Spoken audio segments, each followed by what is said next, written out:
Hello दोस्तों, मैं दिनेश चौधरी आप सभी का स्वागत करता हूं पीएससी बाय डीसी सर हमारे यूट्यूब चैनल पर। इस चैनल पर हम 2024 मध्य प्रदेश लोक सेवा आयोग के नए सिलेबस के अनुसार कंटेंट को पढ़ रहे हैं। अभी हम 10वीं यूनिट शुरू किए हैं। 10वीं यूनिट लगभग खत्म होने वाली है। 10वीं यूनिट में जनजातीय परंपराएं और संस्कृति से रिलेटेड जो भी मुख्य बिंदु हैं उन पर अभी हम विचार कर रहे हैं, हम पढ़ रहे हैं। आइए शुरू करते हैं। सबसे पहले भगवान श्री गणेश का नाम लेकर श्री गणेशाय नमः बोलते हुए और मेरे शिक्षक सुरेश पटेल सर को याद करते हुए आगे बढ़ते हैं। मैं आपको फिर से बता दूं कि हमने 10वीं यूनिट के लिए अभी तक लगभग 10 से ज़्यादा वीडियो बनाए हैं, जिनमें हम पहला दूसरा पॉइंट कवर कर चुके हैं। कल का जो वीडियो था, लास्ट वीडियो, उसमें हम मध्य प्रदेश की जनजातीय संस्कृति, जिसमें हमने परंपराएं, उनकी कलाएं, त्योहार, उत्सव, सब चीज़ें पढ़ी। कल हम 2 जनजातियों की कला, परंपराएं और त्योहार पढ़े थे, जिसमें कोरकू और बेगा शामिल थे। आज उसी को आगे बढ़ाते हुए हमें बाकी जनजातियों की परंपराएं पढ़नी है। आइए शुरू करते हैं। आप सबको ये याद रखना है कि जो कला परंपरा वाला टॉपिक है ये बहुत इंपॉर्टेंट टॉपिक है। हाँ, मुझे ज़रूर पता है कि ये थोड़ा सा कठिन है, थोड़ा टफ पड़ता है, लेकिन फिर भी हमें इसको पढ़ना पड़ेगा। हाँ, इसको सरल कैसे किया जाए ये प्रश्न जरूर बन सकता है। मैं आपको बता दूं कि आपको इसको थोड़ा सरल कर लेना है। देखो, इसे आसान बनाने का क्या तरीका होगा। इसको अगर आप आसान बनाना चाहते हैं तो आपको थोड़ी सी मेहनत अपनी तरफ से करनी पड़ेगी। आप 7 जनजाति को ऐसे 7 चैप्टर्स में बांट लीजिए। और अगर आप भील की बात कर रहे हैं तो भील के पहले जन्म से रिलेटेड परंपराएं, फिर उसके बाद भील की विवाह से रिलेटेड परंपराएं, और फिर उसके बाद मृत्यु से रिलेटेड परंपराएं। ऐसे 3 ऑप्शन में जो भी बातें हैं उनको एक टेबल के फॉर्म में दे कर लीजिए। सेम आप कोरकू के लिए कर लीजिए, सेम आपको बेगा जनजाति के लिए करना है। तो यहाँ इनके जो 4-4, 5-5 परंपराएं जब वो एक साथ तुलनात्मक रूप से आपके सामने आएगी तो आप उसे आसानी से सॉल्व कर पाओगे। मेरे पास प्रॉब्लम यह है कि ये छोटा सा एक मेरे पास स्क्रीन है जिसमें मैं सारी 7 जनजातियों को एक साथ नहीं रख सकता हूं। अगर एक साथ में उनको रखूंगा तो शब्दों की संख्या, शब्दों की जो आकार है वो बहुत छोटा हो जाता है, इसलिए ये आपको खुद करना है। और ये करने से आप इसको एक बार लिख भी लेंगे तो आपको चीजें और आसान हो जाएंगी। हालांकि ये टॉपिक कठिन है, आपने आज तक कभी पढ़ा भी नहीं है, लेकिन इंटरेस्टिंग है। हम इसे और इंटरेस्टिंग बनाने की कोशिश करेंगे। आइए शुरू करते हैं। सबसे पहले हम भील जनजाति की 3 चीजें पढ़ने वाले हैं। भील जनजाति में बच्चों के जन्म से रिलेटेड, बच्चों के विवाह से रिलेटेड और बच्चों के मृतक संस्कार या मृत्यु से रिलेटेड जो परंपराएं प्रचलन में है, आइए उनकी बात करते हैं। भील जनजाति में जन्म से रिलेटेड 3 परंपराएं प्रचलन में है। पहली है सांता के नाम से, दूसरी पाहा ढारना और तीसरी है डाम देना। ये क्या होती है? तो बड़ी आसान है। जन्म शब्द में हमें ये 3 बातें याद रखनी है। जन्म से रिलेटेड 3 परंपराएं याद रखनी है। पहला है सांता। सांता क्या होता है? जन्म, शिशु जन्म के 7वें दिन घर की लिपाई पुताई के साथ साथ जो महिलाएं रहती है, जो बच्चे की माता होती है, उसको नहला धुला करके हल्दी लगाई जाती है। हल्दी लगाकर उसको स्नान कराया जाता है और इसको एक परंपरा कहते हैं। ये भीलों में प्रचलित है, जिसे सांता कहते हैं। क्या कहते हैं? सांता। कहीं कहीं पे साता लिखा हुआ भी मिलेगा, कहीं कहीं पे सांता भी लिखा हुआ मिलेगा। दोनों ही बातें सही हैं, आपको इसके लिए परेशान नहीं होना है। एक बार ये कंप्लीट कर लीजिए, समझ लीजिए कि चीजें क्या हैं, फिर आसान हो जाएंगी आपके लिए। दूसरी जो परंपरा है भीलों में, वो है बच्चे के जन्म के बाद होने वाली पाहा ढालना है, डोंगर ढुलाई। क्या होता है?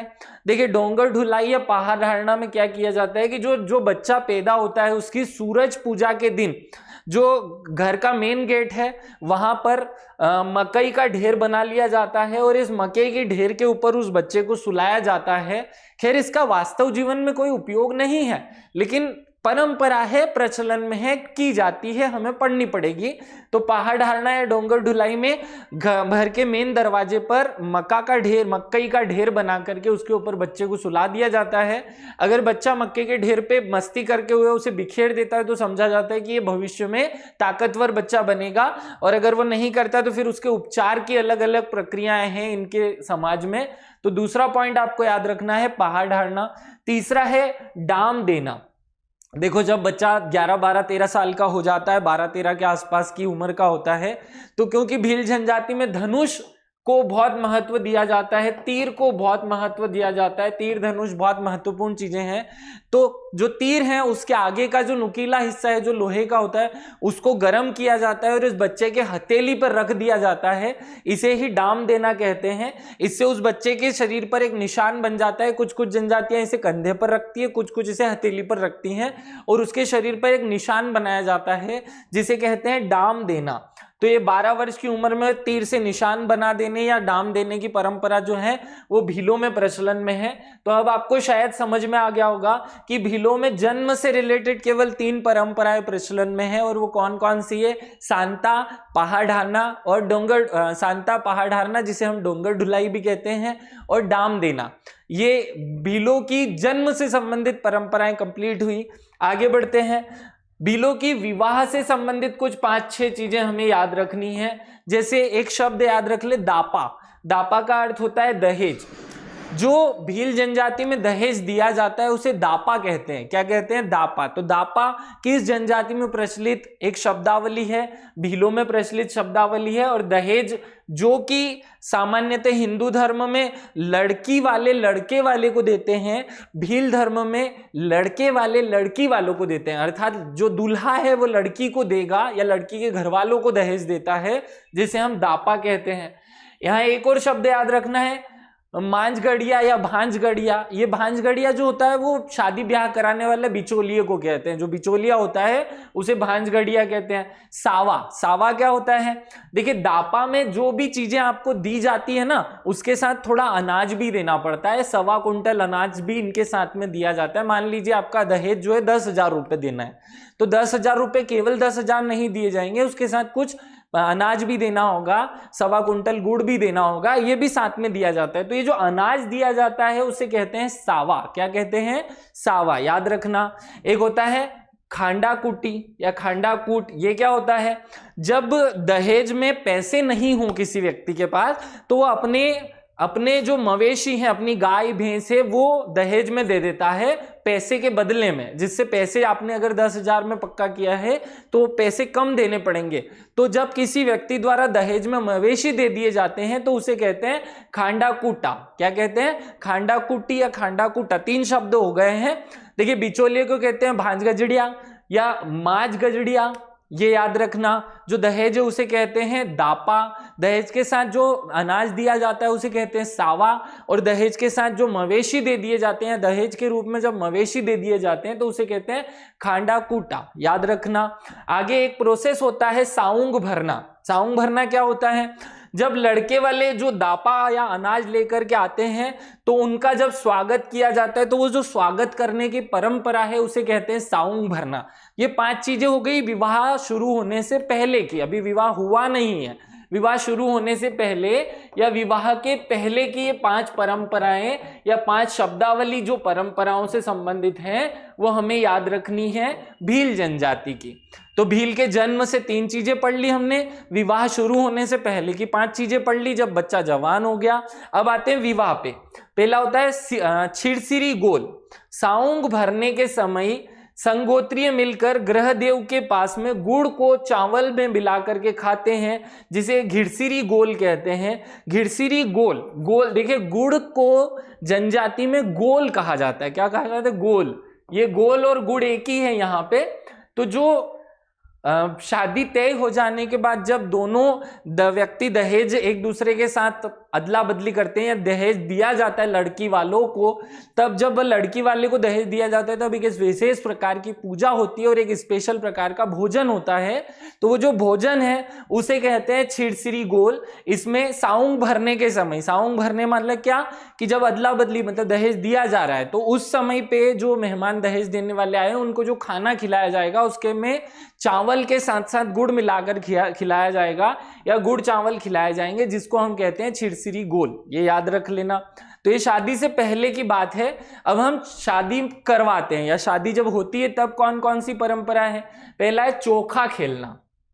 देखो, फेरे होने के बाद, जब फेरे हो जाते हैं लड़के लड़की के, शादी हो चुकी है माने फेरे हो गए, फेरे होने के बाद जब लड़का लड़की बाद वर वधू को के हाथ में चावल दे दिए जाते हैं, उन्हें कंधे पर बिठाकर नाचते हैं और वह एक दूसरे पर चावल गिराते हैं या चावल उड़ाते हैं। ऐसे जैसे हम शादियों में फूल उड़ाते हैं ना, ऐसे दो पक्ष हो जाते हैं, एक पक्ष लड़का एक लड़की पक्ष, दोनों लड़के लड़की को कंधे पर उठा लिया जाता है और ये एक दूसरे के ऊपर चावल उड़ाते हैं जैसे फूल उड़ाए जाते हैं वैसे ही।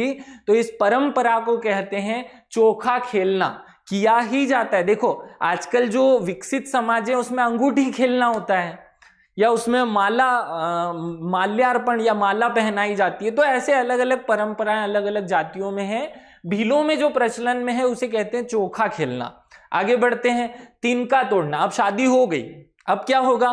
देखो भीलों में ऐसा प्रचलन में है कि तलाक देने के समय पे, जब भी किसी महिला द्वारा पुरुष को या पुरुष द्वारा महिला को तलाक दिया जाएगा, तो उस तलाक के समय पर जब कोई महिला किसी पुरुष को तलाक देगी तो समाज के सामने एक तिनके को तोड़ना होगा या एक पत्ते को फाड़ना होगा। जो पेड़ के पत्ते होते हैं उनको फाड़ देना होगा।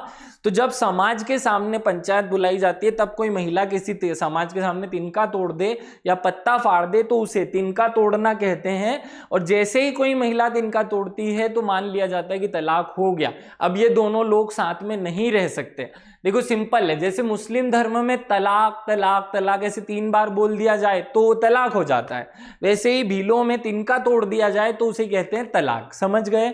आगे बढ़ते हैं, मृत्यु। देखो हमने पहले जन्म कर लिया, फिर हमने विवाह कर लिया, अब हम मृत्यु की बात करते हैं। तो मृत्यु में केवल एक ही शब्द याद रखना है, मृत्यु भोज, जिसे कहते हैं टिया। क्या कहते हैं? टिया। देखो भीलों में 2 वैरायटी के भील है। एक गरीब भील जो तीसरे दिन, जब कोई व्यक्ति मर जाएगा तो उसके तीसरे दिन उसका नुक्ता घटाया मृत्यु भोज कर देंगे, इसे कहते हैं टिया। और जो अब पैसे वाले हो गए भील, जो विकसित हो चुके हैं, वो अब समाज में 11वीं करते हैं और वो बड़े जोर शोर से की जाती है और वो सेम टू सेम हिंदू धर्म के समान होती है। तो उसे नहीं पढ़ना, 11वीं या 13वीं करते हैं। जो गरीब भी या मूल रूप से भीलों में जो प्रचलन में है वो टिया प्रचलन में है, याद रखना। आगे बढ़ते हैं, इस शादी में कुछ परंपराएं और थी जो एक दूसरी जनजाति से भी मिलती है, उन पर फोकस कर लेते हैं। पहला होता है हल्दी पीठी। देखो हल्दी पीठी का मतलब होता है शादी शुरू करने से पहले, जैसे हिंदू धर्म के लोग गणेश जी को पत्रिका चढ़ाने जाते हैं, वैसे ही भील लोग हल्दी पीठी की परंपरा करते हैं। हल्दी पीठी क्या होता है? इनके गांव में माता जी होती है जिन्हें रानी काजल माता कहते हैं। क्या कहते हैं? काजल माता। तो काजल माता को जब वो शादी का न्योता देने जाते हैं, सबसे पहले इन्हीं को न्योता दिया जाएगा और किसी को नहीं दे सकते। और ये परंपरा है, हल्दी पीठी कहते हैं इसको। हल्दी पीठी में क्या होता है कि जो भील जनजाति के लोग हैं वो अपना न्योता जनजाति के लोगों को या जनजाति के जनजातीय लोगों के साथ मिलकर के मंदिर में देने जाते हैं, काजल माता के मंदिर में। वहां हल्दी भी चढ़ाई जाती है और हल्दी से रंगा हुआ एक कपड़ा चढ़ाया जाता है और इस परंपरा को कहते हैं हल्दी पीठी। अगला है तेला। तेला क्या होता है? पुजारी द्वारा लड़के या लड़की के सिर पर तेल की धार चलाई जाती है। जो मीठा तेल खाने में यूज होता है ना, उससे जब ये जो जनजाति का लड़का या लड़की है, दूल्हा दुल्हन, ये जब शादी शुरू होगी, गणेश पूजन शुरू होगा, तो उससे पहले इनके सर पर तेल की धार चलाई जाती है और उससे थोड़ा नहलाया जाता है इनको, उसे ही कहते हैं तेला। शादी में एक स्पेशल प्रकार की ड्रेस पहनी जाती है जिसे कहते हैं झेलिया चोली। जनरली आज की तारीख में आप गूगल भी करोगे तो नहीं मिलने वाली, क्योंकि कोई नहीं पहनता, लेकिन एक परंपरा है कि झेलिया चोली होती है। झेलिया चोली क्या होती है? दूल्हे के पक्ष से बारात के आगमन पर लड़की को झेलिया चोली, सफेद रंग का लुगड़ा जिसके किनारे हल्दी से रंगे होते हैं और लाल रंग की चोली दी जाती है, और वही कपड़े पहन करके लड़की को 7 फेरे लेने होते हैं। ससुराल द्वारा जो कपड़े लाए गए हैं इनको कहते हैं झेलिया चोली। याद रखना, हम कपड़ों पे आ गए हैं, अब और आगे बढ़ रहे हैं। पहले हमने जन्म की बात की, फिर हमने विवाह की बात की, फिर हमने मृत्यु की बात कर ली, फिर हमने 1-2 परंपराएं जो दूसरों से मिक्स चलती हैं उनकी बात की, और अब हम कपड़ों की बात कर रहे हैं, झेलिया चोली। आगे बढ़ते हैं, भगोरिया के बारे में जो परंपराएं हैं वो हमने 3 भागों में बांटी। पहले जन्म से रिलेटेड, फिर विवाह से रिलेटेड और फिर मृत्यु से रिलेटेड। तो भील जनजाति की सारी परंपराएं खत्म हो गई। अब भीलों के त्योहार पे आते हैं। देखो भीलों के बहुत सारे त्योहार हैं, उसमें से जो कुछ हमने भील जब टॉपिक पढ़ा था तब पढ़ा था, उन्हीं को रिवाइज कर लेते हैं। उनमें 1-2 चीजें और मैं स्पेशली ऐड कर रहा हूं। यहाँ पहला पॉइंट हमने भगोरिया पढ़ना है। भगोरिया में आपको भील टॉपिक जब पढ़ाया था, भील पर वीडियो बनाया था, उसमें डिटेल पढ़ा चुका हूं, आपको नहीं पढ़ना है। सबसे पहले एक और पॉइंट हमें याद रहे कि त्योहार और पर्व में क्या अंतर होता है। देखिए, त्योहार और पर्व में थोड़ा सा अंतर है। त्योहार शब्द संस्कृत भाषा के शब्द से बना है, जिसका अर्थ होता है तय तिथि। क्या अर्थ होता है? तय तिथि के दिन मनाया जाने वाला पर्व त्योहार होता है। ये एक निश्चित दिन या एक दिन का होता है या 1 डे का होता है, और इसे इंडिविजुअल इंसान भगवान की पूजा के रूप में मनाता है। पर्व जो है वो इससे बड़ी चीज है, जिसमें अनेक चीजें शामिल होती है, जिसमें भगवान की पूजा भी शामिल होती है, जिसमें आशीर्वाद लेना भी शामिल होता है, जिसमें फटाके फोड़ना या कलर लगाना ये भी शामिल होता है। तो जो होली है वो एक पर्व है, वो त्योहार नहीं है।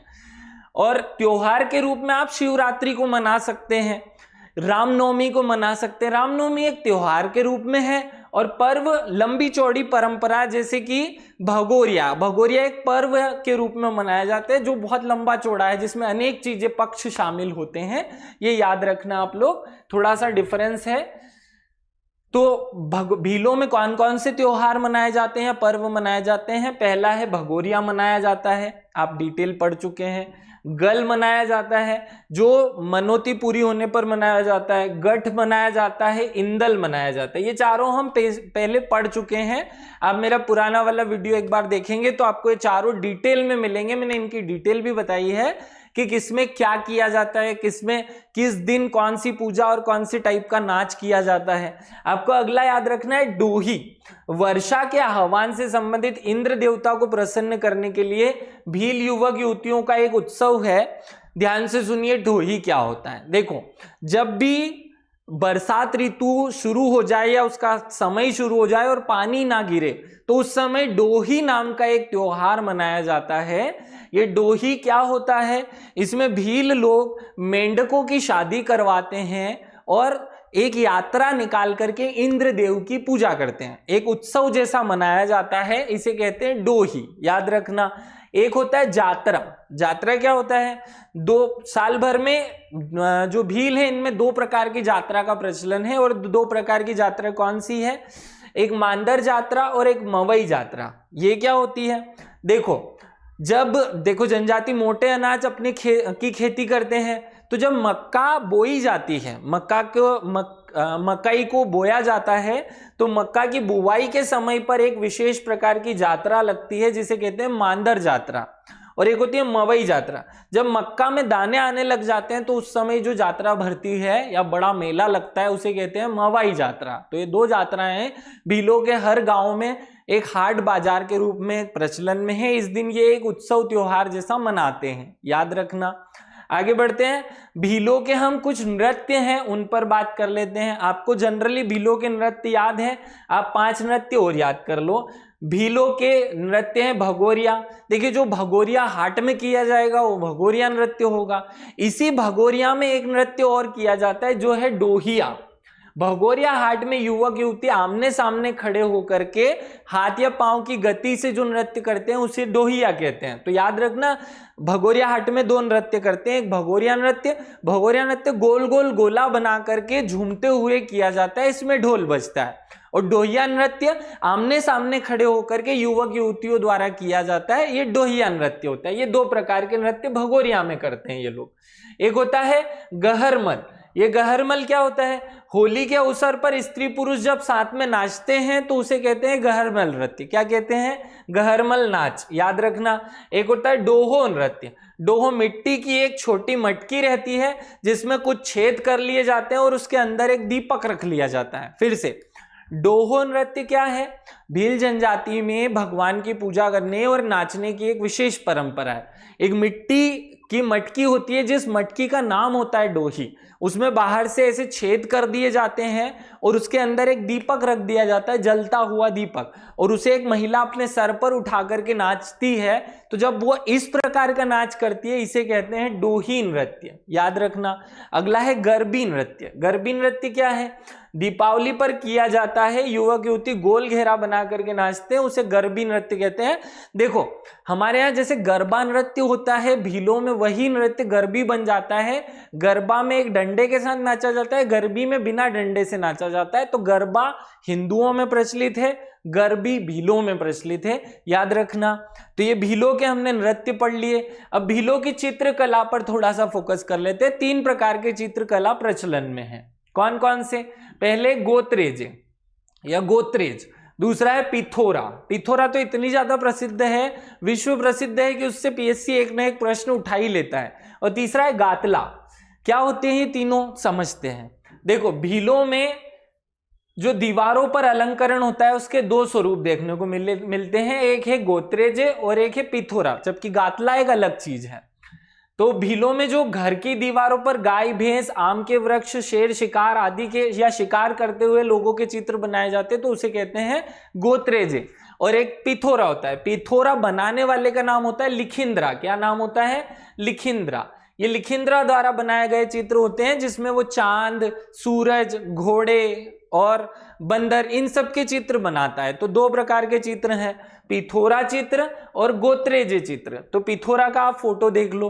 देखो इसमें क्या हो रहा है, एक ऊंट बनाया है, एक हिरण बनाया है, एक घोड़ा बनाया है, एक इंसान बनाया है, आसपास से बाउंड्री से ऐसे उसको ढका है, तो इसको कहते हैं पिथोरा। अगर इसी बीच में मैं शिकार करने वाले और शिकार होने वाले के चित्र बना दूं तो ये बन जाएगा गोत्रेजे। तो गोत्रेजे और पिथोरा बहुत बेसिक एक जैसी परंपराएं हैं। पिथोरा एक अलग व्यक्ति बनाता है जो लिखिंद्रा कहलाएगा, और जो गोत्रेज है वो खुद भील बना लेते हैं। ये दोनों का बेसिक अंतर है और बनावट में भी अंतर होता है। तो गोत्रेज और भील, पिथोरा हमने याद कर लिया। अब हम एक गातला नाम की चीज देखते हैं। देखो जब भी कोई भील मर जाता है तो भील के मर जाने के बाद उसको जहां जलाया गया है या जो उसे दफनाया गया है वहां एक मृतक स्तंभ बनाते हैं। क्या बनाते हैं? मृतक स्तंभ। तो मृत व्यक्ति का चित्र उस पर उकेर दिया जाता है, उसकी दूसरी तरफ उस पर सूर्य और चंद्रमा बनाए जाते हैं, आदमी का चित्र ऐसे खुले हाथ रख करके बनाया जाता है। तो गातला क्या होता है? एक बड़े पत्थर पर उस इंसान का चित्र बनाना जो मर गया है, हूबहू ऐसा का ऐसा नहीं बनाते, ऐसे उकेर दिया जाता है थोड़ा सा नक्काशी से। तो गातला एक पत्थर है जिसे हम मृतक स्तंभ कहते हैं, जिसमें उस व्यक्ति का चित्र बनाया जाता है जो मरा है, दूसरी तरफ घोड़े, चांद और सूरज का चित्र बनाया जाता है, और माना जाता है कि इस व्यक्ति की आत्मा जो है वो सूर्य देवता या स्वर्ग में पहुंच गई है, ऐसा माना जाता है। जब किसी स्त्री का गातला बनाते हैं तो उसे कहते हैं आंगड़। क्या कहते हैं? आंगड़। और जब किसी पुरुष का गातला बनाते हैं तो उसे कहते हैं चेकली। तो आप समझ जाना कि जब चेकली बोला जाता है तो समझ गया, इसका अर्थ है कि किसी पुरुष की मृत्यु हुई है या पुरुष का मृतक स्तंभ है।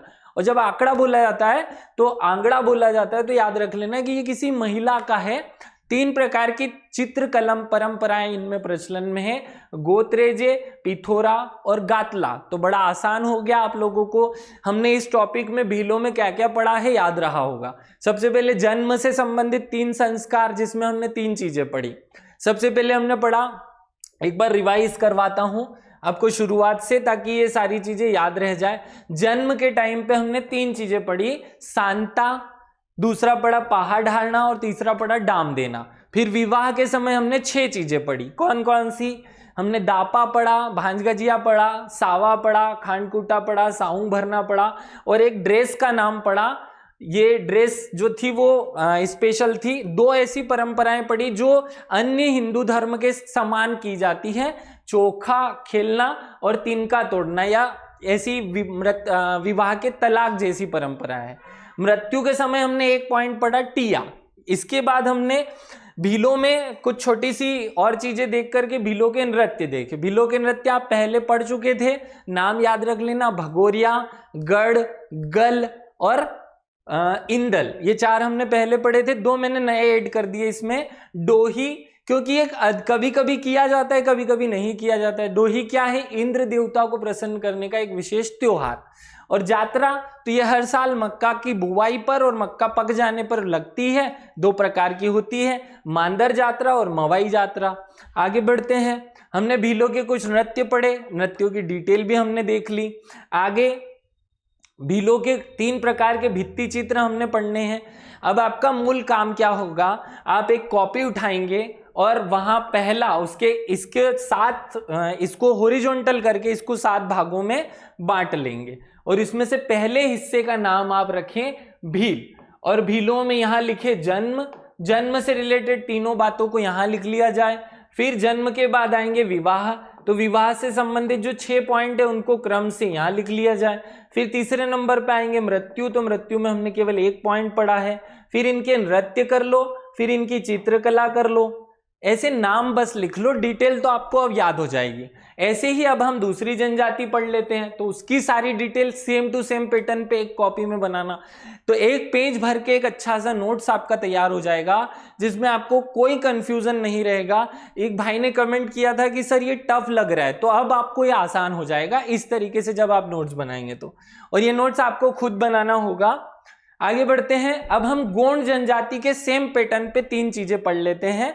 जन्म के समय किए जाने वाले, विवाह के समय और मृत्यु के समय किए जाने वाली परंपराएं, फिर इनके नृत्य, फिर इनके त्योहार और इनकी चित्रकला। ये 6 टॉपिक हमें गोंड में फिर से पढ़ने हैं। आइए गोंड शुरू करते हैं। देखिए, गोंड जनजाति में जन्म से संबंधित 3 परंपराएं हैं। पहली है उसवा क्या होती है?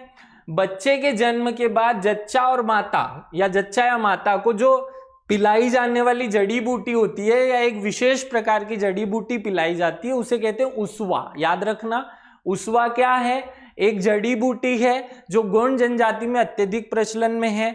ये किसी महिला जिसने अभी बच्चे को जन्म दिया है उसको पिलाई जाती है। ये कुछ जड़ी बूटियों का काढ़ा नुमा दवा होती है जो उस महिला को बहुत ज्यादा शक्ति प्रदान करती है।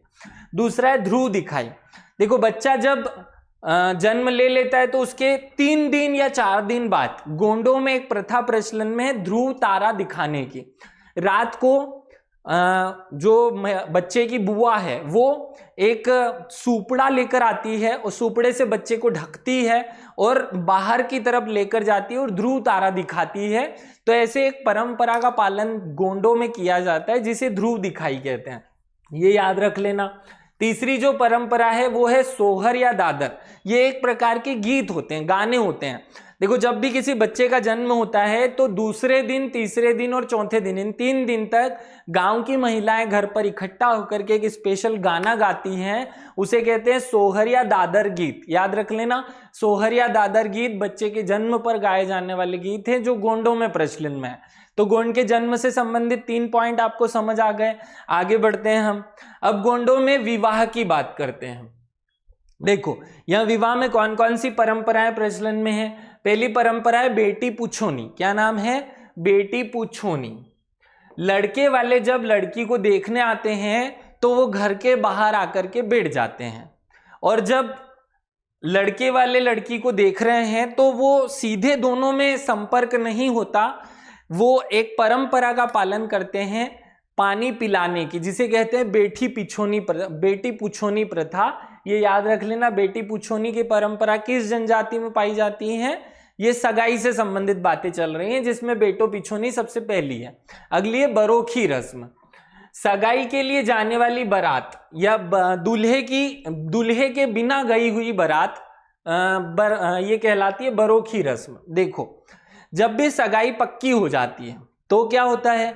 सगाई पक्की हो जाने के बाद में गोंड जनजाति के जो लोग हैं वो सारे रिश्तेदारों को इकट्ठा करके बिना दूल्हे के, दूल्हा नहीं रहता इसमें, दूल्हे के बिना लड़की के घर पे जाते हैं और वहां एक परंपरा का पालन किया जाता है। कुछ पर्व जैसा कुछ संस्कार नुमा चीज की जाती है जिसे कहते हैं बरोखी रस्म। तो बरोखी रस्म में एक बारात होती है जिसमें दूल्हा नहीं होता, याद रखना। तो बेटी पुछोनी हो गई, दूसरा हो गया बरोखी रस्म, तीसरा होता है मांडवा तर्पोनी। मांडवा तर्पोनी मतलब 3 तरह के मांडवे, उनमें से कोई एक करना पड़ेगा, या 3 तरह के विवाह होते हैं जिसे मांडवा तर्पोनी या मंडप लाने वाले को दारू पिला करके उसका स्वागत करना है।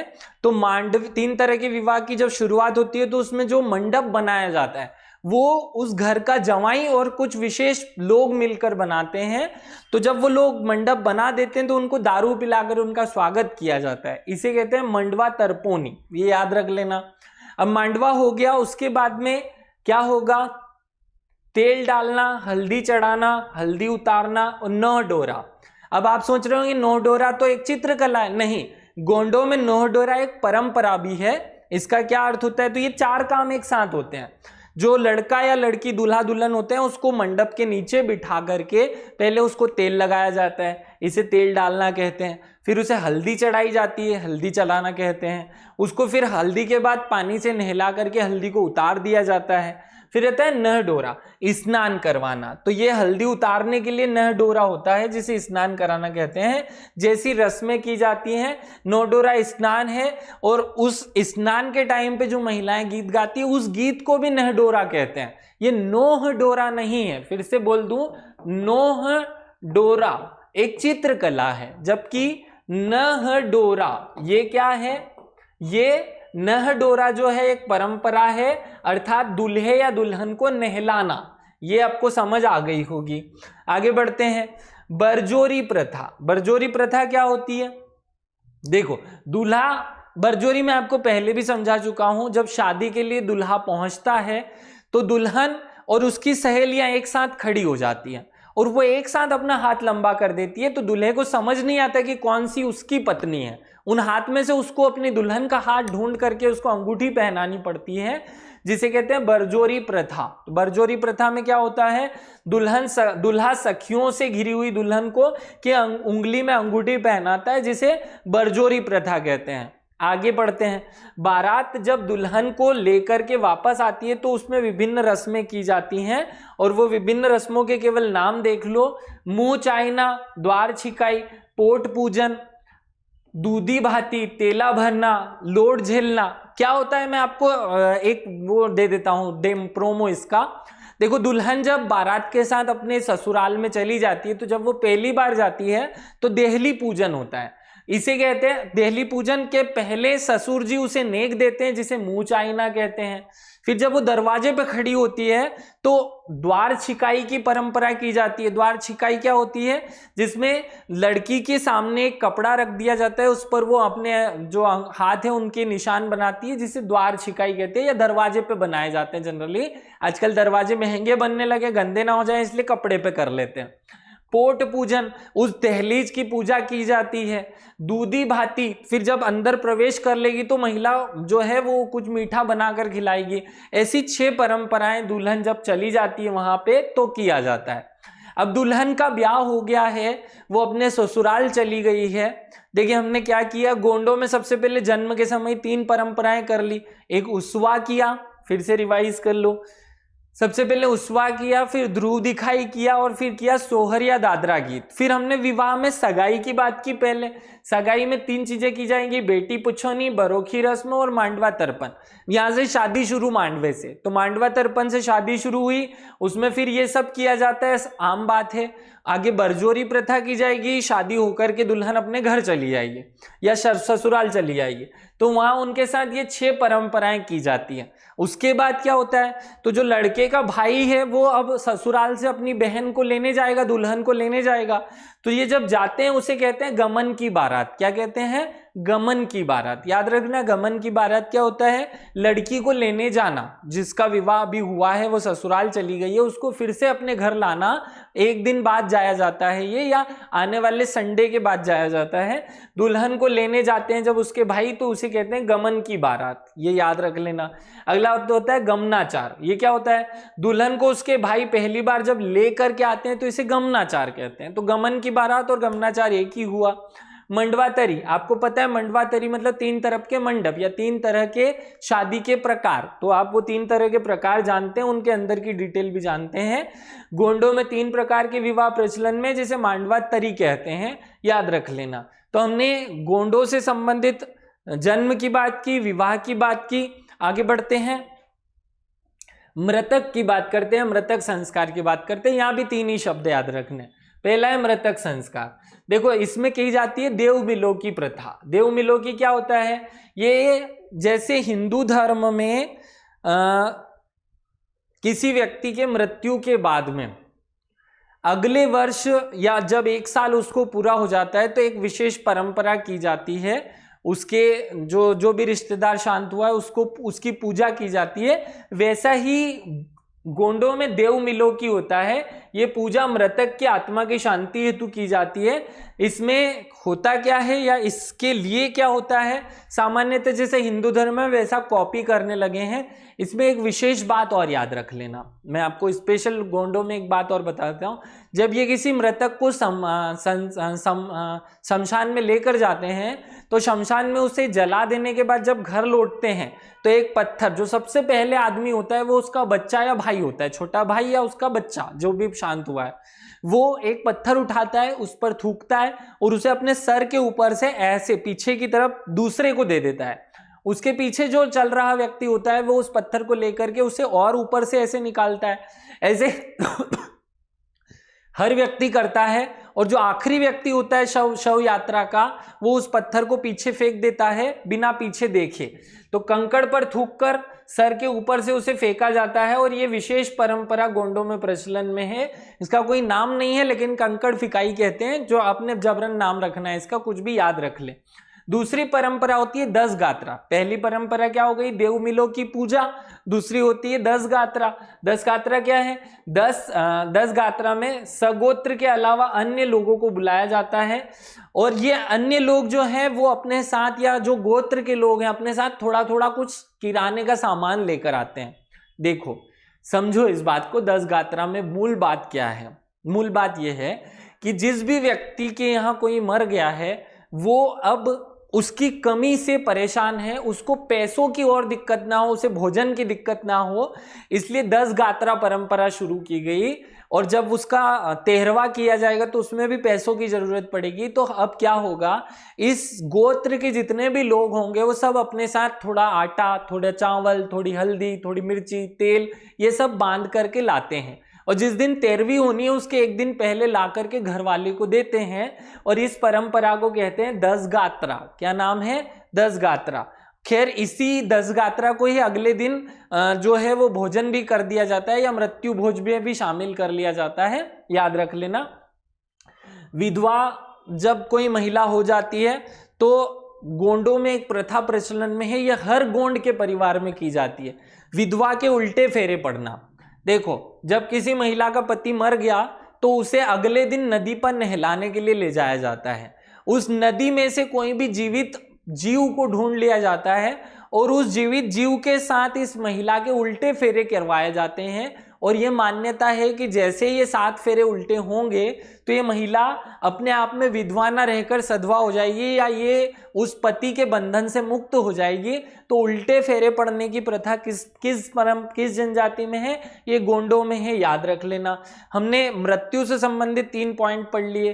पहला है देव मिलो की, दूसरा 10 गात्रा और फिर उल्टे फेरे पड़ना। ये तीनों ही आपको याद रखना है तो गोंड पूरा टॉपिक आपको समझ आ जाएगा। अब हम गोंडों के त्योहार, नृत्य और चित्रकला पे आते हैं। आइए आगे बढ़ते हैं।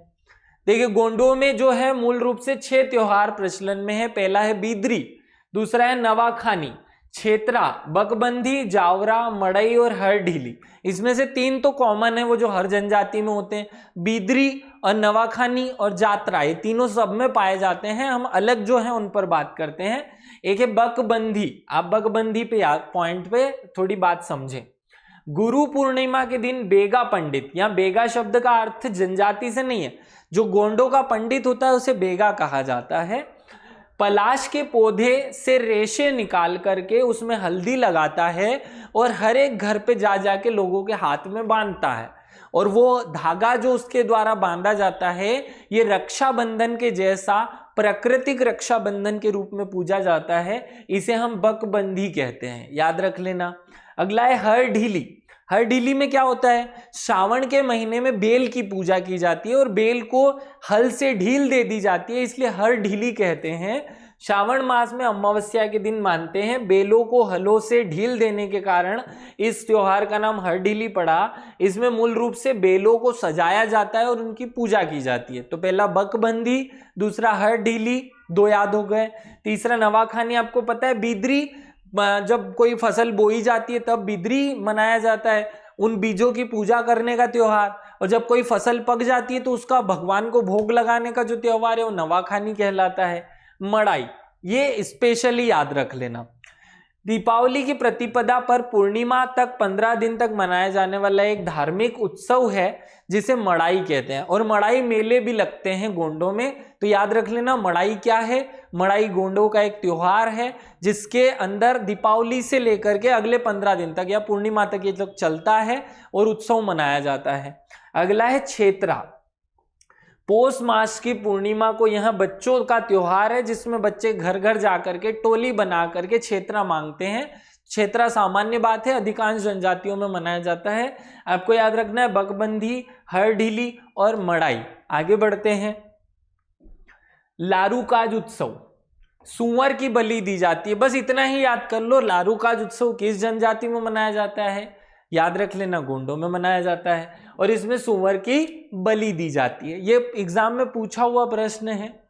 एक होता है ढर्रा, बहुत ही स्पेशल परंपरा है गोंडों में, ये किसी और में नहीं मनाई जाती। ढर्रा क्या है, एक परंपरा का नाम है ढर्रा। ढर्रा में क्या होता है, अमावस्या की रात्रि, कौन सी वाली अमावस्या, दीपावली के टाइम की या दीपावली के समय की जो अमावस्या है, या दीपावली के पास जो अमावस्या आती है, दीपावली के बाद जो अमावस्या आती है, उस अमावस्या के दिन गोंड बालक बच्चे जो हैं वो खरगोश की जो पोंटी होती है, खरगोश की पोंटी को हाथ में रखते हैं और उसे आग लगाते हैं।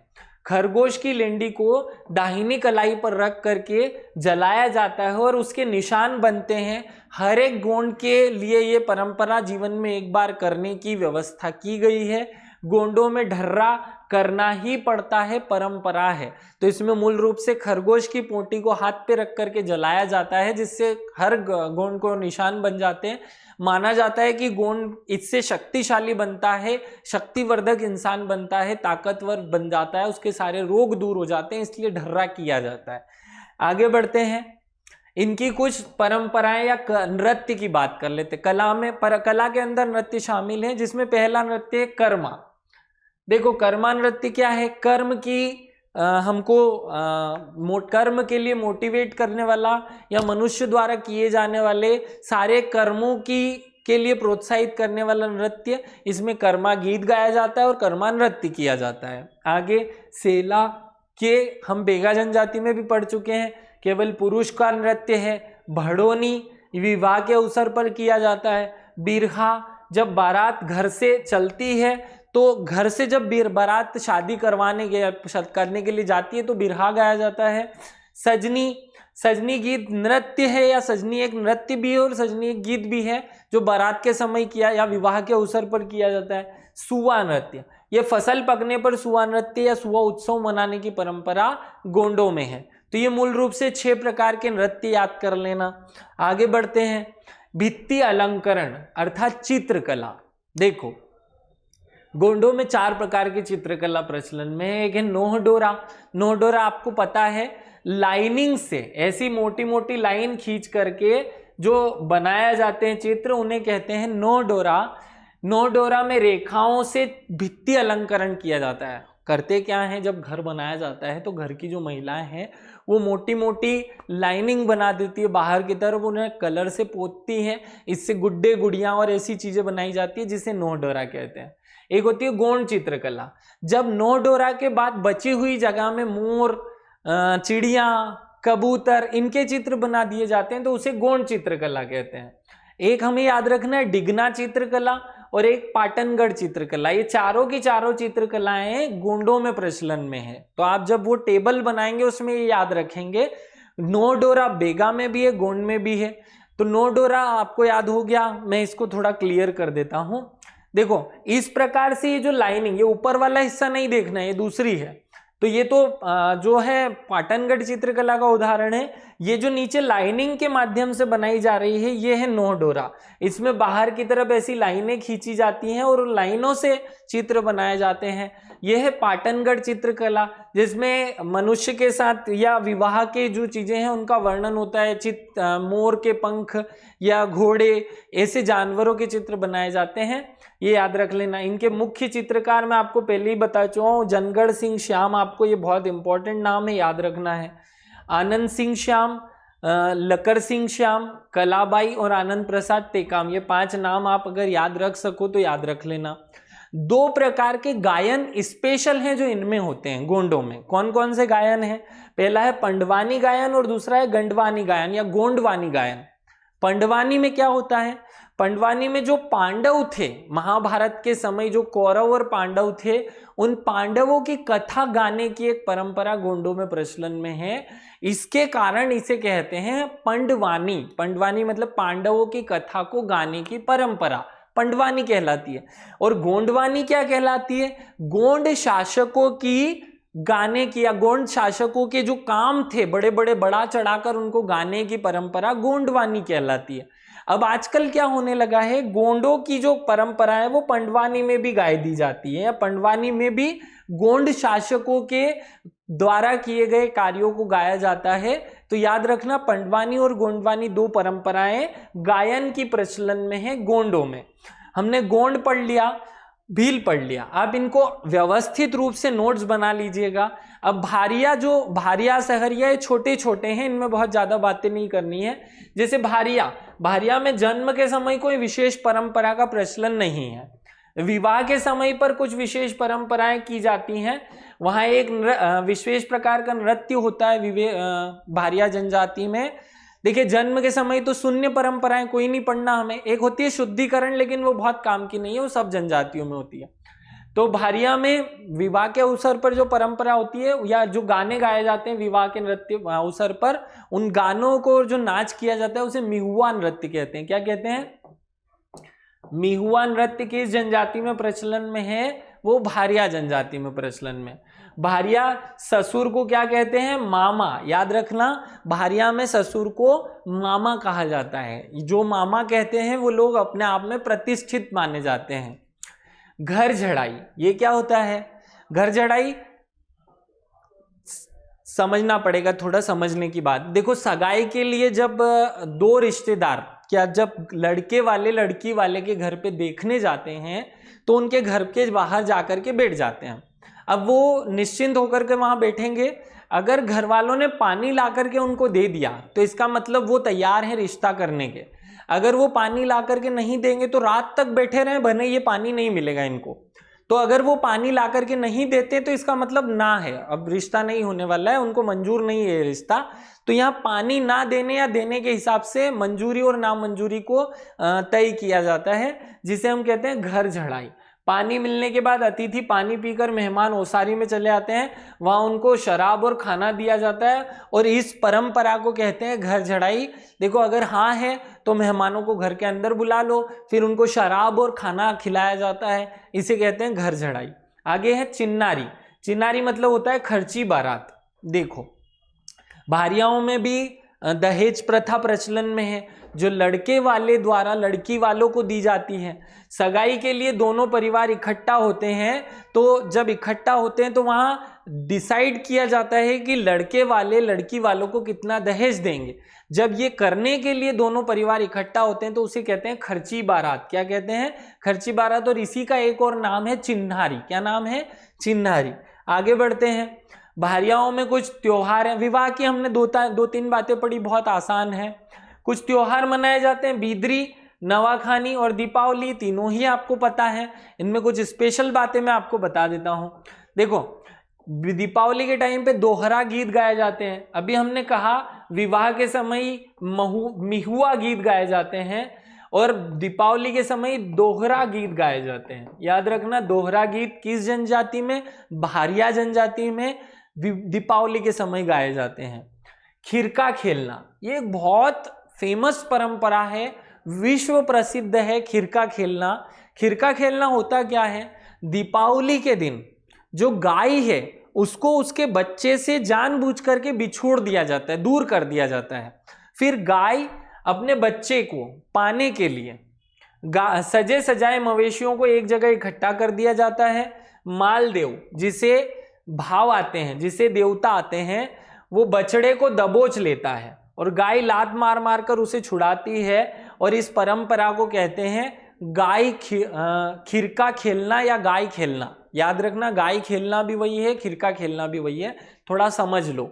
दीपावली के अगले दिन सारे गांव में जितने भी मवेशी हैं, गाय, बैल, बछड़ा, भैंस, बकरी, सबको एक स्थान पर इकट्ठा कर देंगे। वहां एक व्यक्ति होता है मालदेव, जिसे देवता आते हैं। वो देवता गाय से जबरदस्ती उसका बछड़ा झपट लेता है, छीन लेता है, और गाय उस व्यक्ति को लात मार मार करके उससे अपना बछड़ा छुड़ाने की कोशिश करती है। तो यहाँ जो परंपरा की जाती है उसे कहते हैं खिरका खेलना। होली के समय मेघनाथ पूजा की जाती है, ये सब जानते हैं कि ये लोग रावण की भी पूजा करते हैं और मेघनाथ की भी पूजा करते हैं। आगे बढ़ते हैं। दहेज देना, देखो दहेज को भारिया में कहा जाता है, हम बोलते हैं हिंदी में दहेज। क्या बोलते हैं? दहेज। भारिया जनजाति में इसे कहते हैं देज। देज का अर्थ होता है देश देना, या देश देना का मतलब होता है दहेज देना। तो भारिया जनजाति में वर मूल्य दिया जाता है जो सामान्यतः 9 रुपए होता है, फिक्स है, ये 9 रुपए ही दिया जाता है, जिसमें से 2 रुपए लड़की का पिता रख लेता है और बाकी के जो है लड़की को दे दिए जाते हैं। ये परंपरा प्रचलन में है देज देना। तो देज कितने रुपए का दिया जाता है? 9 रुपए का। अब मूल रूप से आते हैं जो भारिया जनजाति में 5 परंपराएं विवाह के समय की जाती है। पहली होती है दुल्हन ढूंढाई। क्या होती है? जब लड़के की बारात लड़की के घर पे चली जाती है तो लड़की गायब हो जाती है, वहां से लड़की किसी और घर में जाकर के छुप जाती है। तो दूल्हे को और उसके घर वालों को या उसके साथियों को लड़की को ढूंढना पड़ता है। लड़की नहीं मिलेगी तो ब्याह शादी नहीं होगा, विवाह नहीं होगा, लड़की को ढूंढना पड़ता है। इसे कहते हैं दुल्हन ढूंढाई परंपरा, करना पड़ती है। एक होता है पोतमाला। दुल्हन की जो सासू माँ है वो दुल्हन के मिल जाने पर उन्हें एक उपहार देती है, और वो उपहार हर घर में फिक्स होता है, और उस माला को जो दुल्हन की सासू माँ द्वारा उसकी बहू को दी जाती है उसे कहते हैं पोतमाला। क्या कहते हैं? पोतमाला। तो दुल्हन की सास दुल्हन के गले में पोतमाला पहनाती है।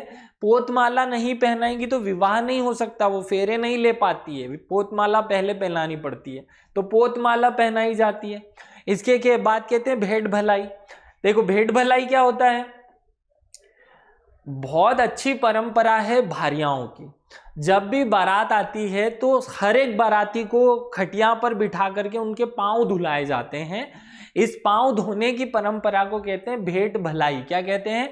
भेंट भलाई। याद रख लेना भेंट भलाई क्या होता है। एक होता है वाता छुड़ाना। वाता छुड़ाना क्या होता है?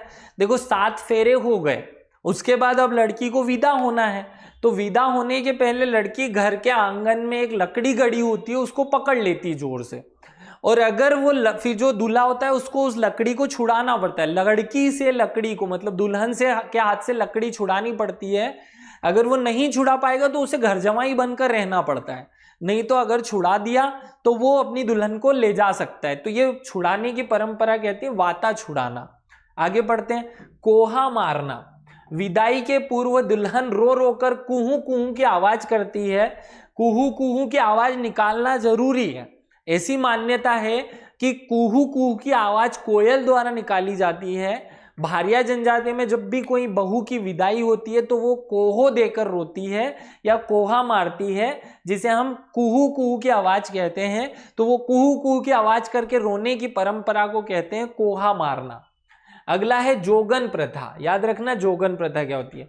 यह दूल्हे के रिश्तेदारों का परिचय कराने की एक विशेष प्रथा है, जिसे जोगन गीत गाए जाते हैं और जोगन प्रथा कहलाती है। जोगन गीत क्या होते हैं या जोगन परंपरा क्या होती है? देखो जब बारात आ जाती है तो एक तरफ लड़की वालों के रिश्तेदार, एक तरफ लड़के वालों के रिश्तेदार खड़े हो जाते हैं। दोनों एक दूसरे समधी आपस में हाथ मिलाते हैं और परिचय कराते हैं, और इस परिचय करने की प्रथा को कहते हैं जोगना प्रथा। क्या कहते हैं? जोगना प्रथा। आगे बढ़ते हैं। हमने भारिया जनजाति में पहले देखा जन्म के समय कोई संस्कार नहीं होता, विवाह के समय 5-6 चीजें होती है, वो याद कर ली। अब मृत्यु के समय क्या होता है, बहुत सारी चीजें होती है मृत्यु के समय, वो हमें याद रखनी है। पहली होती है पारी समझान की क्रिया। पारी समझान की क्रिया क्या होती है, भारिया जनजाति में जब भी कोई व्यक्ति मर जाता है तो उसे गाड़ दिया जाता है। उसकी एक तरफ उसके भाई पक्ष और दूसरे तरफ ममेरे पक्ष, कब्र के एक और बेटा भाई और दूसरी ओर जीजा साला खड़े हो जाते हैं, और वो जो जिस औजार से उसे गाड़ा गया है वो एक के ऊपर से ऐसे फेंकते हैं, दूसरा उधर से इधर फेंकता है, तो इधर से इधर 5 बार उसे फेंका जाता है, जिसे पारी समझान की क्रिया कहते हैं। ये करते हैं भारिया लोग। अगला है कांटा नगना की प्रथा। कांटा नगना की प्रथा क्या है, देखो जब किसी को जमीन में गाड़ दिया जाता है तो उसकी कब्र के ऊपर बेर के पेड़ के कांटे रख दिए जाते हैं और उसके ऊपर से चल के हर व्यक्ति को गुजरना होता है जो उस शव यात्रा में शामिल हुआ है। इसे कहते हैं कांटा नगना की प्रथा। अगला होता है तीजा। जब कोई व्यक्ति मर जाता है तो 3 दिन बाद तीजा किया जाता है। तीजा में मृतक भोज दिया जाता है, जैसे नुक्ता होता है वैसे यहाँ तीजा होता है। तीजा, ये लोग जनरली नुक्ता नहीं करते, ये तीजा करते हैं। उसके बाद फिर एक अलग प्रथा होती है बाद में, वो हम आगे समझ रहे हैं। चूड़ी पहनाने की प्रथा। देखो जब भी किसी महिला का पति मर जाता है तो शादी, उसके मतलब शव यात्रा या उसके जो दाह संस्कार है उसके चौथे दिन इस महिला को जो देवर है वो चूड़ी पहनाता है। उस दिन से ये महिला उसके देवर की पत्नी हो जाती है। इसे कहते हैं चूड़ी पहनाने की प्रथा। अगला गामी रोटी। देखो जो पैसे वाले भारिया जनजाति के लोग हैं वो गामी रोटी करते हैं, गरीब लोग नहीं करते। गामी रोटी 1 साल या 2 साल या 10 वर्ष में की जाती है, और इसी में जिस प्रकार गोंडों में 10 गात्रा किया जाता है वैसा गामी रोटी में भारिया जनजाति द्वारा किया जाता है। कुल मिलाकर एक भोजन दिया जाता है जो बड़े स्तर पे होता है। तो यही गोंडों में चलता है 10 गात्रा, लेकिन 10 गात्रा का उद्देश्य है सब लोग उसकी मदद करें, और यहाँ गामी रोटी में व्यक्ति खुद रोटी खिलाता है। अगला है कोरकुओं में सिडोली प्रथा। उसी प्रकार से भारियाओं में गामी रोटी की प्रथा प्रचलन में है। अब देखो सिडोली प्रथा हमने पढ़ा हुआ है। सिडोली क्या होती है, सिडोली वैसे ऐसी एक परंपरा है जिसमें किसी मरे हुए व्यक्ति का प्रतीक चिन्ह बनाया जाता है और उसके सामने सब लोग इकट्ठा होकर के एक दूसरे को गाली देते हैं, सिडोली कहलाती है।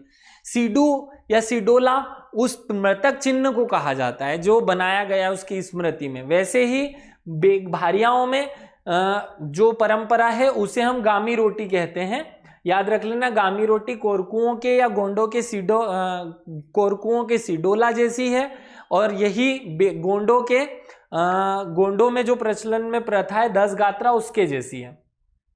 चिनवा ढकना। चिनवा ढकना क्या होता है, गामी रोटी के दिन एक दिन पूर्व जो मुर्गी का चूजा होता है उसे जहां पे भोजन बनाया जा रहा है वहां पर एक टोकने से ढक करके रख दिया जाता है, और इसे कहते हैं चिनवा ढकना।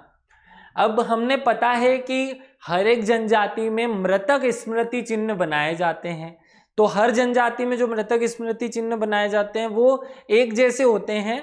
उनके नाम याद कर लेते हैं। क्षेत्रा हमें याद है, क्षेत्रा जो है वो भारिया में बनाया जाता है जो मिट्टी का होता है। देखो ये होता है गातला, ये गातला का फोटो लगा रखा है मैंने। गातला क्या होता है, भीलों में बनाया जाने वाला गातला, भीलों में बनाया जाने वाला मृतक स्मृति चिन्ह या भील में बनने वाला मृतक स्मृति चिन्ह। ऐसा ही जब भारिया जनजाति में कोई व्यक्ति मर जाता है तो मिट्टी का एक चबूतरा बनाते हैं जिसे चोतरा कहते हैं। तो भारिया में चोतरा कहेंगे, कोरकू में इसे मंडा कहेंगे, भीलों में इसे गातला कहेंगे, और मूरिया में इसे मृतक स्तंभ कहेंगे। भीलों में गातला याद रख लेना इंपॉर्टेंट है। और इसे ही जो कोरकू जनजाति है उसमें सिडू भी कहा जाता है। तो मंडा और सिडू दोनों नाम से जानेंगे, याद रखना। आगे बढ़ते हैं। इनमें कुछ कला बनाई जाती है, कुछ कलाएं अभिव्यक्त होती हैं विशेष प्रकार की। 3 प्रकार की कलाएं मैं बता रहा हूं आपको। पहली रिंगवा। रिंगवा क्या होती है, जो भारिया जनजाति के लोग हैं वो एक स्पेशल प्रकार का डब्बा अपने जेब में रखते हैं। देखो गांव में आप सामान्य मालवा में निमाड़ में जाएंगे तो सब लोग अपनी जेब में तंबाकू की पूड़ी रखते हैं, तंबाकू की डिब्बियां रखते हैं। ऐसे ही भारिया जनजाति के लोग अपने जेब में एक रुई का पैकेट रखते हैं और वो स्पेशल परंपरा है जिसे रिंगवा कहते हैं। क्या कहते हैं? रिंगवा। यह आग जलाने के लिए प्रयोग किया जाता है। सेमल की रुई रखने का तांबे और पीतल का बना हुआ कलात्मक जो डब्बा होता है उसे हम रिंगवा कहते हैं। याद रखना, रिंगवा किस प्रजाति में, जनजाति में प्रचलित है? भारिया में। मगरोहन, मगरोहन क्या है? जब किसी का विवाह होता है तो उसमें लकड़ी का बनाया एक मंडप बनाया जाता है, लकड़ी का मंदिर नुमा संरचना बनाई जाती है जिसे मगरोहन कहते हैं। एक होता है रिलीफ वर्क। तो गांव में ग्रामीण रंगों से जब दीवालों पर कुछ चित्रकारी की जाती है उसे रिलीफ वर्क कहते हैं, याद रख लेना। इनमें विशेष प्रकार के कुछ नृत्य नहीं है, वही जो सामान्य नृत्य प्रचलन में वही किए जाते हैं। भड़म, सेतम, कर्मा, सेला, अहिराई, ये 4 नृत्य आपको पता होने चाहिए। तो भड़म नृत्य क्या होता है? भड़म समूह में किया जाता है और कई नाम प्रचलन में है इसके। भड़म को गन्नू शाही, भड़नी, भड़नई, भरनोई, गम्मम, ऐसे सब नाम से जाना जाता है। भड़म में क्या होता है? 50-60 पुरुष मिल करके इस नृत्य को करते हैं तो भड़म कहलाता है। सेतम क्या होता है? सेतम में महिलाओं का नृत्य होता है जिसमें पुरुष जो है, एक पुरुष घेरे के बीच में ढोल बजाता है और आसपास महिलाएं उसको घेर करके नाचती है, जिसे सेतम कहते हैं। तो भड़म पुरुषों का, सेतम महिलाओं का। भड़म समूह नृत्य, सेतम भी समूह नृत्य है। इसमें 50-60 लोग होते हैं, सेतम में 20-30 महिलाएं होती हैं, याद रखना। अगला होता है कर्मा सेला। तो गोंड और बेगा जनजाति की कॉपी करते हैं भारिया लोग, उसे ही भड़म सेला, कर्मा सेला कहते हैं। अहिराई नृत्य, अहिराई नृत्य क्या है? दीपावली पर किया जाने वाला एक विशेष नृत्य अहिराई नृत्य। खैर ये अहिराई नृत्य अहिर जनजाति का नृत्य है, ये भारिया में प्रचलन में आ गया है देखा देखी के चक्कर में, इनका मूल नृत्य नहीं है ये। आगे अंतिम जनजाति है हमारी सहरिया जनजाति, इस पर फोकस कर लेते हैं। बहुत कम बातें हैं इसकी परंपराओं में, बहुत विशेष बातें नहीं पढ़नी है, लेकिन फिर भी हम पढ़ लेते हैं। पहलो, भगोरिया के समान वाल्मीकि मेला लगता है, जिसमें देखो भगोरिया में क्या होता है, भगोरिया में जो भील जनजाति है उसमें लड़का लड़की एक दूसरे को पसंद कर ले तो गुलाल लगा देते हैं। तो गुलाल अगर लड़की ने लड़के को लगा दिया तो मतलब लड़की को लड़का पसंद है, लड़का बदले में लगा दे तो मतलब दोनों को एक दूसरे पसंद है। यहाँ पर पान खिलाया जाता है या बीड़ी का बंडल फेंक दिया जाता है, तो पान खिलाने की परंपरा है। ये सहरिया में वाल्मीकि मेला भगोरिया के समान होता है। कहाँ लगता है ये? मध्य प्रदेश और राजस्थान की सीमा। आपने मध्य प्रदेश का मैप देखा है? ये मध्य प्रदेश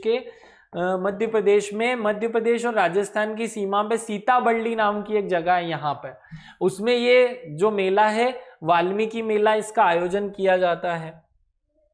सगाई विवाह, पीपल, देखो सगाई कैसी होती है इन लोगों में? सगाई करने के लिए एक विशेष परंपरा है। 5 पीपल के पत्ते ला करके घर के सामने रख दिए जाते हैं और उन 5 पत्तों से 2 दोने बनाए जाते हैं। उन दोनों में, एक दोने में ससुराल पक्ष या जो लड़का पक्ष है वो, और दूसरे में लड़की पक्ष वाले कुछ गुड़ और कुछ चावल रख देते हैं। पीपल के 5 पत्ते, जिन्हें 2.5 पत्तों के 2 दोने बनाए जाते हैं। लड़के वाले हल्दी की गांठ और लड़की वाले पैसे रख देते हैं।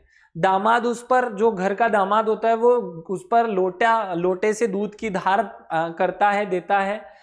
और इसके बाद दोनों समधी एक दूसरे के दोने को अदला बदली कर लेते हैं। अगर उन्होंने अदला बदली कर ली तो समझो ये सगाई हो गई। और इस जनजाति में, सहरिया जनजाति में, ये माना जाता है कि लड़की सगाई नहीं तोड़ सकती, किसी भी हाल में सगाई इस जनजाति में नहीं टूटती है, ये याद रखना। तो इसका अर्थ आपको याद होना चाहिए। देखिए मुझसे बहुत सारे लोग पूछते हैं कि सर ये जो आप पढ़ा रहे हैं इसके अलावा भी पढ़ना पड़ेगा क्या? भाई इसके अलावा एक भी फैक्ट मिल जाए तो पढ़ लेना, मैं बोल रहा हूँ मिलेगा ही नहीं, है मोर देन सफिशिएंट पढ़ा रहा हूँ मैं। दूसरी बात, अधिकांश लोग कमेंट करके पूछते रहते हैं सर पीडीएफ कब मिलेगी? अरे भाई ये पूरा टॉपिक खत्म होने के बाद एक बड़ा पीडीएफ बना करके मैं दे दूंगा। अभी सबसे बड़ी समस्या है कि अधिकांश कोचिंग वाले हमारा मटेरियल चोरी करके बच्चों को बेच रहे हैं। हमारा उद्देश्य निःशुल्क शिक्षा प्रोवाइड कराना, वो उद्देश्य इस कारण से रुक रहा है, इस कारण से बाधित हो रहा है। इसलिए हम अभी रुके हुए हैं, 1-2 दिन में आपको प्रोवाइड करा दी जाएगी जनजातियों की सारी PDF, निश्चिंत रहें इस विषय से। दूसरा, हम आपको बहुत शोध अनुसंधान रिसर्च करने के बाद चीजें पढ़ा रहे हैं, आप निश्चिंत होकर के पढ़ें, 100% गारंटी है एक्यूरेसी की। और दूसरा, आप जब इस मटेरियल को पढ़ें तो आप कमेंट करके जरूर बताएं कि ये कैसा लगा आपको। आपका कमेंट हमारे लिए मोटिवेशन होता है, आपके मोटिवेशन से ही ये सब काम चल रहे हैं, आपका मोटिवेशन जरूरी है। आगे बढ़ते हैं। चीठा, चीठा क्या होता है सहरिया जनजाति में? सगाई में लड़के पक्ष से द्वारा जो नेग दिया जाता है उस नेग को कहते हैं चीठा। याद रखना, चीठा क्या है? सहरिया जनजाति में सगाई में दिया जाने वाला नेग। सगाई नहीं टूट सकती, बहन से विवाह करना पड़ेगा, ये विशेष परंपरा अभी मैंने बताई। सहरिया जनजाति में अगर एक बार ये प्रथा हो गई जिसे विवाह के सगाई विवाह कहते हैं, अगर ये हो गया तो अगर मान लो किसी लड़की ने सगाई होने के बाद मना कर दिया कि मैं विवाह नहीं करूंगी, तो उसकी बहन को करना पड़ेगा, लेकिन विवाह जरूर करना पड़ेगा, ये फिक्स है, याद रखना। वधवा और रसिया गीत सगाई के समय गाए जाते हैं। क्या नाम है? वधवा और रसिया गीत। याद रखना, वधवा और रसिया गीत किस जनजाति के प्रचलित गीत हैं? सहरिया जनजाति के। देखो, सहरिया, इसमें भी रिया और यहाँ भी रसिया, सहरिया रसिया एक जैसी टोन है। खेका विवाह, खेका विवाह क्या होता है? देखो, विधवा जो स्त्रियां होती हैं उनको दूसरी बार 7 फेरे लेने का अधिकार नहीं होता, ऐसा सहरिया जनजाति मानती है। तो जब भी किसी विधवा महिला का विवाह होता है तो एक लकड़ी के साथ उसके 7 फेरे या लड़के को 7 फेरे करने पड़ते हैं। उस लकड़ी को कहा जाता है खेका, इसलिए इस विवाह का नाम पड़ जाता है खेका विवाह। याद रखना। गोत्र मिलाना, सहरिया लड़की अन्य लड़के के साथ जब विवाह कर लेती है, अन्य लड़का कौन? देखो, जब सहरिया जनजाति के लोग किसी दूसरी जाति के लड़के से शादी कर लेती है तो उस लड़के के पास 2 ऑप्शन होते हैं कि या तो वो सहरिया बन जाए या फिर इस गांव में उसकी एंट्री बंद कर दी जाएगी, इस लड़की का घर पे आना जाना भी बंद कर दिया जाएगा। क्या करते हैं? तो जब लड़का हाँ कर ले कि मुझे भी सहरिया बना दो, तो क्या होगा? तो उस लड़के को गांव में बुलाया जाएगा, गांव के पंच इकट्ठा होंगे, खटिया पर उसे निर्वस्त्र, मतलब पूरा वस्त्र निर्वस्त्र नहीं करना है, कुछ वस्त्र पहन करके उसको खटिया पर सुला दिया जाता है। उसके ऊपर पानी डाला जाता है जिसे नीचे थाली में वो उसकी जो दुल्हन है वो झेलती है और वो दुल्हन उसे पी लेगी बाद में। तो ऐसा करके उस लड़के को सोलंकी या चौहान गोत्र दे दिया जाता है। इसे कहते हैं गोत्र बदलने की प्रथा या गोत्र मिलान की प्रथा। याद रखना। सहरिया में कुछ पर्व हैं जिसमें सबसे इंपॉर्टेंट है तेजा नवमी। याद रखना, ये तेजा जी की पूजा करते हैं और तेजा नवमी विशेष रूप से मनाई जाती है। तेजा जी के नाम पर ये लोग एक मेले में शामिल होते हैं। तेजा जी के नाम पर हर गांव में एक चौतरा बनाया जाता है, उस पर इसकी पूजा की जाती है तेजा नवमी के दिन, और वहाँ छतरी नुमा एक आकृति चढ़ाते हैं। अगला, इनमें प्रचलन में कुछ 3-4 वैरायटी के गीत हैं। पहला है हल्दी गीत। याद रख लेना, हल्दी गीत कहाँ है? सहरिया में। दूसरा मंडपाच्छादन गीत, भतेया गीत और लंगोरिया गीत। 4 गीत हैं। हल्दी गीत याद रख लेना, मंडप गीत, भेतिया भतेया गीत और लंगोरिया गीत। ये बस 4 गीत आप इस जनजाति में याद रख लें। इनमें एक झागड़ा नाम की लोक कथा प्रचलन में है। झागड़ा किस जनजाति की लोक कथा है? झागड़ा जो है वो सहरिया जनजाति की लोक कथा है। और झागड़ा में 2 विशेष प्रकार के नृत्य होते हैं, दुल दुल घोड़ी और दूसरा है तेजाजी नृत्य। तेजाजी नृत्य किस जनजाति का है? सहरिया जनजाति का है। दुल दुल घोड़ी किस जनजाति का है? वो भी सहरिया जनजाति का है। तो सहरिया जनजाति के नृत्य हमने याद कर लिए। अब आपको करना क्या है? अब आपको करना है सारी जनजातियों को कंपैरेटिवली पढ़ना। कोल जनजाति के हमें बस 3 चीजें याद करनी है। कोलों के बारे में जन्म से संबंधित परंपरा, विवाह से संबंधित परंपरा और मृत्यु से संबंधित 2-3 परंपराएं हैं बस। इसके बाद इनके थोड़े से नृत्य और गीत याद कर लेंगे तो कोल जनजाति भी हमारी खत्म हो जाएगी। आइए शुरू करते हैं। देखो, कोल जनजाति में जब भी किसी महिला को गर्भवती होती है तो उसे जो पशु कमरा होता है, एक घर में जिसे मड़िया कहते हैं, घर का वो कमरा, घर की जो झोपड़ी है इसे मड़िया कहते हैं ये लोग। इस मड़िया के अंदर जब एक कमरा जिसमें पशु बांधे जाते हैं उसके कहते हैं सोबरिया घर। इस सोबरिया घर में पशु को उस महिला को प्रसव करवाया जाता है। तो पहला याद रखना सोबरिया घर, ये याद रख लेना। दूसरा पॉइंट है, जब किसी महिला को बच्चा होता है तो उसे 3 दिन तक कुछ खाने के लिए नहीं देते कोल जनजाति के लोग, तो 3 दिन तक कुछ खाने के लिए नहीं देते। तीसरे दिन उसे एक काढ़ा पिलाया जाता है जिसे पीपल जाड़ा कहते हैं। क्या? पीपल जड़ी, पीपल जड़ी क्या कहते हैं? पीपल जड़ी, ये याद रखना। पीपल जड़ी या पीपल जाड़ा कहते हैं। ये दोनों बहुत इंपॉर्टेंट बातें हैं। छठा जिस दिन 6 दिन हो जाते हैं बच्चे को जन्म लिए, उस दिन छठी पूजन किया जाता है। और यहाँ विशेष रूप से क्या होता है, छठे दिन बच्चे के पांव मदाइन से धोए जाते हैं। जो दारू होती है, जो मद होती है, मद माने दारू, जो कि महुए से बनाई जाती है, उससे इस बच्चे के पाँवों को धुलाया जाता है, पैर धुलाए जाते हैं। ये एक विशेष परंपरा है। और उस समय महिलाएं सोहर गीत गाती हैं। ये दोनों बातें याद रख लेना, मदाइन से पांव धोना और उस समय सोहर गीत गाना। ये सोहर गीत किस जनजाति में प्रचलन में है? कोलों में प्रचलन में है। बहरवा, जब बच्चा 12 दिन का हो जाता है तो उसे शुद्धिकरण किया जाता है। याद रखना, उसको नहलाया धुलाया जाता है और गांव के लोग इकट्ठा होकर एक जश्न मनाते हैं और वहां कोल दह का नृत्य, कौन सा नृत्य? कोल दह का नृत्य किया जाता है।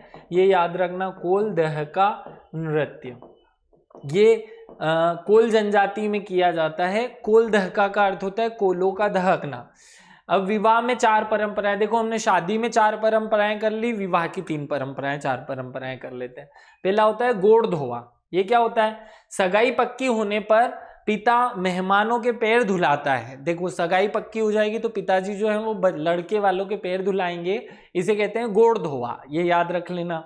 दूसरा है बारात विदा होने पर सजनाई गीत गाए जाते हैं। तो सजनाई गीत कब गाए जाते हैं? विवाह के या बारात के विदाई पर सजनाई गीत गाते हैं। पाइला ढकेला, पाइला ढकेला की एक रस्म होती है। ये क्या होती है? पाइला ढकेला की रस्म विवाह हो जाने पर विदाई से पूर्व संपन्न की जाती है। ये पाइला नामक एक मापन यंत्र होता है। देखो कोलों में मापन के 3 यंत्र मैंने आपको कोल जनजाति जब पढ़ाया था तब बताए हैं। उसमें एक यंत्र होता है पाइला। ये जो पाइला होता है, इस पाइले की मदद से जो वर वधू हैं वो अनाज भरते हैं और एक दूसरे के भरे हुए पाइले को धक्का देकर, पांव से धक्का देकर के गिराते हैं। और ऐसा 7 बार किया जाता है। फिर से रिपीट करता हूँ, पाइला ढकेला की रस्म ये क्या होती है? जब विवाह जो दुल्हन है वो घर से विदा होने वाली होती है, दूल्हा उसको लेकर जाता है, तब पाइला ढकेला की रस्म की जाती है। पाइला एक औजार का नाम है, एक मापक यंत्र का नाम है जिसमें अनाज भरा जाता है। उसको दरवाजे पर रख दिया जाता है। जब दुल्हन उसे भर के रखती है तो दूल्हा उसे पाँव से ठुकरा देता है और नीचे गिरा देता है। जब दूल्हा उसे भर कर रखता है तो दुल्हन उसे नीचे ठुकरा करके गिराती है। ऐसा 7 बार किया जाता है और ये होती है परंपरा पाइला ढकेला की प्रथा। आगे बढ़ते हैं। हमें कोलों में 2 चीजें पढ़ ली हैं, जन्म से संबंधित 4 बातें और इनके 4 परंपराएं, और विवाह से संबंधित 3 परंपराएं। अब इनके पर्व त्योहार देखते हैं। मूल रूप से केवल एक ही पर्व त्योहार याद रख लो आप, खिचरहाई। क्या के नाम है? खिचरहाई। ये क्या होता है? मकर संक्रांति पर्व को कोल खिचरहाई कहते हैं। जो हिंदू धर्म में मकर संक्रांति होती है उसे ही कोल खिचरहाई त्योहार कहते हैं। इस दिन कोल तिल और तिलमा या फूट और लाई, धान और ऐसे 2-3 चीजों के लड्डू बनाकर खाते हैं। देखो सामान्यतः हिंदू धर्म में लोग तिल गुड़ खाते हैं, यहाँ धान और तिल मिलाकर के एक लड्डू बनाया जाता है, वो खाया जाता है। इनकी कला आप जानते हैं। कोल देहका क्या है? कोल देहका का अर्थ होता है कोलों का दहकना। तो कोल जब डांस करते हैं, नाचते हैं तो उसे कोल देहका कहते हैं। ये सगाई, विवाह आदि अवसरों पर किया जाता है।